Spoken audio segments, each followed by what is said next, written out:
ह्या आहेत मौजे लिमगाव, तालुका अंबाजोगाई, जिल्हा बीड येथील सौ मोहिनी धुमाळ। चला तर मग पाहूयात त्यांचा सामान्य गृहिणी ते बँक सखी पर्यंतचा प्रवास। लग्न झाल्यानंतर म्हणले आता काय करा, सासरे म्हणले नाही, म्हणले आता काय गरज नाही, म्हणले शिक्षणाची काय करायचंय, म्हणले बस झालं, म्हणले 12वी पर्यंत आता काय करणार आहात, म्हणले लग्न झाल्यानंतर तर म्हणजे शिक्षणाचा स्रोत संपल्यासारखा झालेला होता। मी अशा कुटुंबामध्ये होते की तिथं महिलांना दुय्यम स्थान असल्यासारखे होते, म्हणजे महिलांना शिक्षणाचं कसल्याही पद्धतीचं म्हणजे वातावरण नव्हतं। पण मिस्टर म्हणले की नाही, म्हणले तू शिकू शकतेस, तुझी शिकण्याची इच्छा असेल तर तू पुढे ॲडमिशन घे म्हणले। मग त्यांनी माझं ॲडमिशन घेतलं आणि मला ग्रॅज्युएशनपर्यंत शिकू दिलं। 2016 मध्ये उमेद अभियानाअंतर्गत गटामध्ये आले।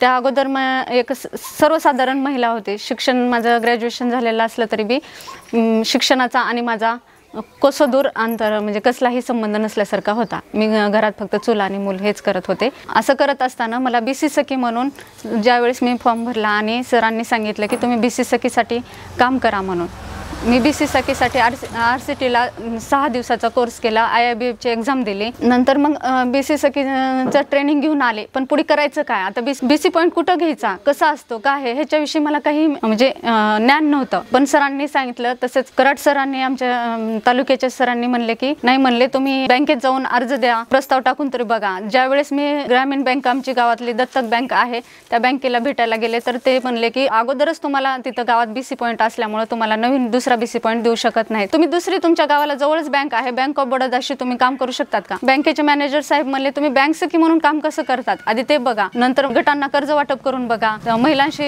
वेगवेगळे कसं बोलतात काय नाही करतात त्याच्याहून आम्ही तुम्हाला BC पॉईंट देऊ, नाहीतर आम्ही तुम्हाला देणार नाही। ज्यावेळेस माझा 60 ते 70 लाख रुपये उमेद अभियानाच्या गटांना कर्ज वाटपच्या फायली वगैरे करून दिली। मग सरांनी म्हणले की तुम्ही काम बँकेचं करू शकतात म्हणून DGP वरून DGP सखी म्हणून काम करू लागले। ताईंना बँक सखी पॉइंट निर्माण करण्यासाठी उमेद अभियानाने मदतीचा हात दिला। ग्रामसंघातून 60,000 रुपये कर्ज घेतलं गटाने, गटातून आम्ही 20,000 रुपये घेतलं आणि स्वतःचे 10,000 रुपये टाकून एक किराणा स्टोर सुरू केलं। किराणा स्टोर सुरू असताना झेरॉक्स मशीन घेतली, तसंच महिला येऊ लागल्या, महिलांशी संवाद वाढायला लागला, येणं जाणं होईल म्हणून मी स्वतः साडी सेंटरचं हे चालू केले। आता गावातच बँक सखी असल्याने नागरिकांना देखील लागेल तेव्हा बँकेचा व्यवहार करता येतो, तेही गावातल्या गावात।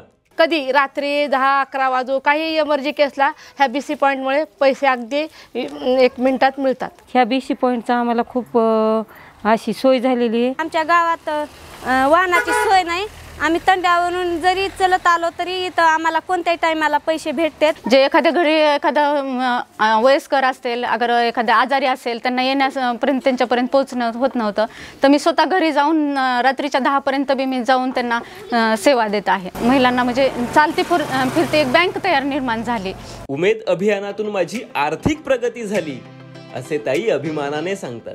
ज्यावेळेस मी उमेद अभियानामध्ये आले आणि अभियानानं मला शिकवलं म्हणल्यासारखं झालं।